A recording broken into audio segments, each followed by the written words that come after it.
President Putin has ordered Russia's strategic nuclear forces to be placed on high alert. He says Western leaders have made aggressive statements about Russia, and he also says that international sanctions are illegitimate. Boris Johnson has described the move as a distraction from the reality of what's going on here in Ukraine, while the US denounced it as completely unacceptable. Here's our Moscow correspondent, Steve Rosenberg. From the Kremlin, a pointed message to the West. Don't push Russia. President Putin summoned his military chiefs and gave them an order. Top officials of leading NATO countries are making aggressive statements about our country. Therefore, I'm ordering the Minister of Defence and the Chief of the General Staff to put the strategic nuclear forces on special alert. Would Putin really use them? He practiced a week ago, overseeing exercises of Russia's strategic deterrence forces. Typically unsubtle hints to America and NATO not to stand in his way over Ukraine. Today's special alert, more presidential muscle flexing. Across from the Kremlin, Muscovites gathered on a bridge to remember Boris Nemtsov, the Putin critic gunned down right here 7 years ago. For Vladimir Karamurza, this was a day for remembering a friend and for condemning the war. This is not Russia's war. This is not a war by the Russian people and the Ukrainian people. This is yet another military adventure, military crime by an unelected, unaccountable, authoritarian and frankly increasingly deranged dictator in the Kremlin by the name of Vladimir Putin. You won't hear anything like that on Russian state TV. It's been claiming that Russian troops are liberating eastern Ukraine and that Moscow is using force in the interests of peace. In Russia, television remains the key tool for shaping public opinion. So if you control TV, as the Kremlin does, you control the messaging.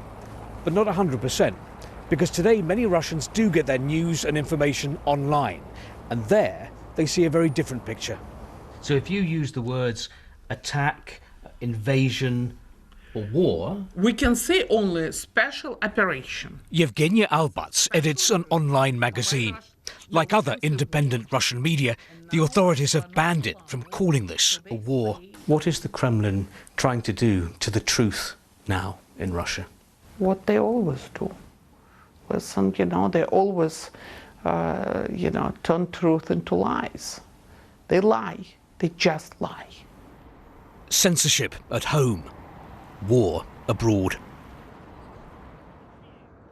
Yes, war in Ukraine, and now Russia's nuclear forces on special alert. Tonight, Russian state TV announced our submarines alone are capable of launching more than 500 nuclear warheads, guaranteed to destroy America and all of NATO. So what is this? Brinkmanship, something more, or something less, empty threats? But I think after the dramatic events we've seen in recent days, it would be unwise to dismiss these signals from the Kremlin. But of course, for the international community, that leaves a very difficult question: how to react to them.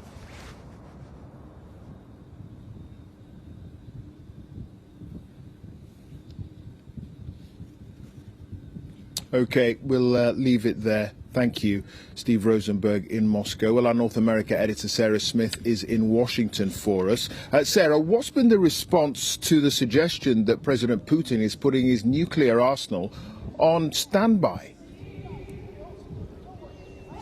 Well, of course, people here are very worried about it, both those at this pro-Ukrainian demonstration outside the White House and inside the White House. They're describing this as unprovoked escalation that is positively dangerous. I have to say, this announcement came as a complete shock to the United States, where the administration here learned about it only as Putin made that announcement publicly.